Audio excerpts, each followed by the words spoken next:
एक वक्त ऐसा आएगा जिसका इल्म सिर्फ अल्लाह को है, जब कयामत की सारी बड़ी निशानियां पूरी हो जाएंगी और लोग अपने रोजमर्रा के कामों में व्यस्त होंगे। अचानक एक जोरदार आवाज गूंजेगी। वो होगी सूर फूंके जाने की आवाज। जमीन जोर से हिलेगी, आसमान फट जाएगा, पहाड़ ढह पड़ेंगे, समंदर उबलने लगेंगे, तारे एक एक करके टूटने लगेंगे। हर तरफ अफरा तफरी मच जाएगी, लोग घबराए हुए होंगे। उस दिन इंसान अपने भाई से भागेगा, अपनी माँ और बाप से दूर भागेगा। माँ अपना बच्चा छोड़कर भाग जाएगी, भाई अपनी बहन से किनारा कर लेगा। हर कोई चिल्ला रहा होगा, मैं बस मैं ही बच जाऊं। आज किसी पर कोई जुल्म नहीं होगा, हर इंसान को उसके किए का पूरा बदला दिया जाएगा।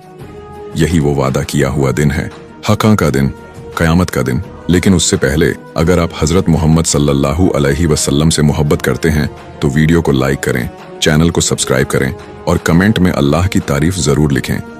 फिर अल्लाह फरिश्ते मौत को हुक्म देंगे कि वो बाकी तमाम जिंदा मखलूकों की रूहें निकाल दे। वो फरिश्ता सबकी रूहें एक एक करके निकालता चला जाएगा, यहाँ तक कि कोई भी जिंदा नहीं बचेगा।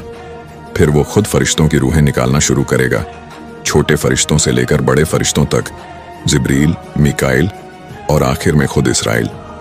एक एक करके सबकी रूहें निकल जाएंगी और आखिर में सिर्फ फरिश्ता ए मौत अकेला रह जाएगा। वो कहेगा, ऐ मेरे रब, अब बस मैं ही बाकी हूँ। अल्लाह ताला फरमाएंगे, मर जाए मौत के फरिश्ते। वो कहेगा, ऐ मेरे रब, तेरी कसम, अगर मुझे पता होता कि रूह निकालना इतना सख्त होता है तो मैं तुझसे दुआ करता कि तू मुझे ये काम ना देता। फिर एक गहरा सन्नाटा छा जाएगा, आसमान और जमीन के दरवाजे बंद हो जाएंगे, पूरी कायनात खाली हो जाएगी। फिर एक आवाज गूंजेगी, आज बादशाही किसकी है? सिर्फ अल्लाह की, जो अकेला है, सबसे ताकतवर है। फिर अल्लाह इजराइल को दोबारा जिंदा करेंगे और कहेंगे, सूर फिर से फूंको। दूसरी बार सूर फूंका जाएगा, तमाम रूहें वापस अपने जिस्मों में लौट आएंगी। आदम अलैहिस्सलाम से लेकर आखिरी पैदा हुए इंसान तक सब अपनी कब्रों से उठ खड़े होंगे, धूल झाड़ते हुए। वो दिन ऐसा होगा जब लोग कब्रों से बहुत तेजी से बाहर निकलेंगे, जैसे किसी मंजिल की तरफ दौड़ रहे हों। गुनहगारों की आवाजें सुनाई देंगी, हाय अफसोस, किसने हमें हमारी आरामगाह से उठा दिया। ईमान वाले जवाब देंगे, यही वो दिन है जिसका वादा रहमान ने किया था और रसूलों ने सच कहा था। फिर अचानक कुछ अजीब और डरावने मंजर नजर आएंगे। कुछ औरतें होंगी जिनके कपड़े आग से बने होंगे और वो जलती हुई हालत में चीखते हुए भाग रही होंगी। कुछ मर्द होंगे जिनके मुंह से खून टपक रहा होगा और कुछ बहुत छोटे लोग होंगे जो भीड़ के पैरों के बीच चींटियों की तरह घूम रहे होंगे। हर मंजर में एक राज छिपा होगा। जमीन बदल दी जाएगी, एक सफेद साफ जमीन पर जहां कोई निशान नहीं होगा। सबको एक जगह इकट्ठा किया जाएगा। हर उम्मत अपने नबी के पीछे खड़ी होगी। मूसा अलैहिस्सलाम की उम्मत, ईसा अलैहिस्सलाम की उम्मत, इब्राहीम अलैहिस्सलाम की उम्मत और हमारे नबी हजरत मोहम्मद सल्लल्लाहु अलैहि वसल्लम की उम्मत। ये एक बहुत ही शानदार और डरावना नजारा होगा। नबी मोहम्मद सल्लल्लाहु अलैहि वसल्लम का झंडा आसमान में सितारे की तरह चमकेगा। उनकी उम्मत सबसे बड़ी होगी, उनके चेहरे रोशन होंगे। सूरज बहुत करीब आ जाएगा। जिनका ईमान मजबूत होगा उन्हें अल्लाह अपने अर्श के साए में रखेगा, लेकिन जिन लोगों ने लापरवाही की होगी वो पसीने में डूबे होंगे, यहाँ तक कि सांस लेना मुश्किल हो जाएगा। फिर ईमान वाले लोगों को कौसर के हौज पर ले जाया जाएगा। उसका पानी दूध से ज्यादा सफेद और शहद से ज्यादा मीठा होगा। वो नबी मोहम्मद सल्लल्लाहु अलैहि वसल्लम के हाथों से पानी पिएंगे और फिर कभी प्यासे नहीं होंगे। फिर लोग हजरत आदम अलैहिस्सलाम के पास जाएंगे और कहेंगे, हमारे लिए अल्लाह से सिफारिश कीजिए। वो कहेंगे, आज मैं अपनी ही फिक्र में हूँ। फिर नूह अलैहिस्सलाम, इब्राहीम, मूसा, ईसा अलैहिस्सलाम के पास जाएंगे। हर एक माफी मांग लेगा। आखिर में लोग हजरत मोहम्मद सल्लल्लाहु अलैहि वसल्लम के पास पहुंचेंगे। वो अर्श के नीचे सजदा करेंगे। अल्लाह ताला फरमाएंगे, ऐ मोहम्मद, सर उठाओ, मांगो जो मांगना है।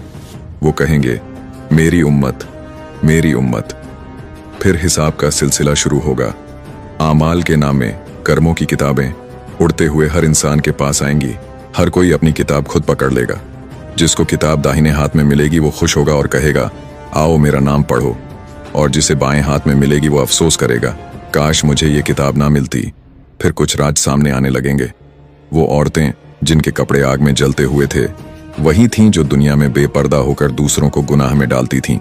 जिनके मुंह से खून बह रहा था वो लोग थे जो सूद ब्याज खाते थे और दूसरों का हक मारते थे। जो लोग चींटियों जैसे छोटे उठे थे वो घमंडी और अकड़ू लोग थे। फिर फरिश्ते पुकारेंगे, इस्लाम की उम्मत आओ। सबसे पहले उनका हिसाब होगा। हिसाब दो तरह का होगा। पहला आसान हिसाब, जो नेक लोग होंगे, अल्लाह की रहमत में होंगे और उनके अच्छे काम भारी होंगे।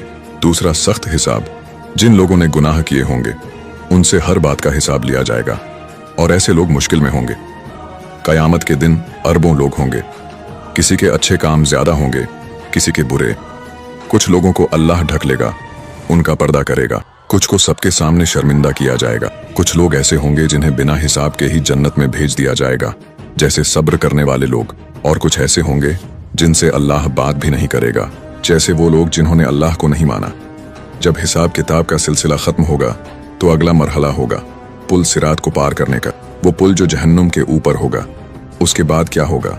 जन्नत कैसी होगी, जहन्नुम कैसी होगी, कौन हमेशा के लिए जहन्नुम में रहेगा और किसे निकलने की उम्मीद होगी, ये सब हम अगले हिस्से में देखेंगे।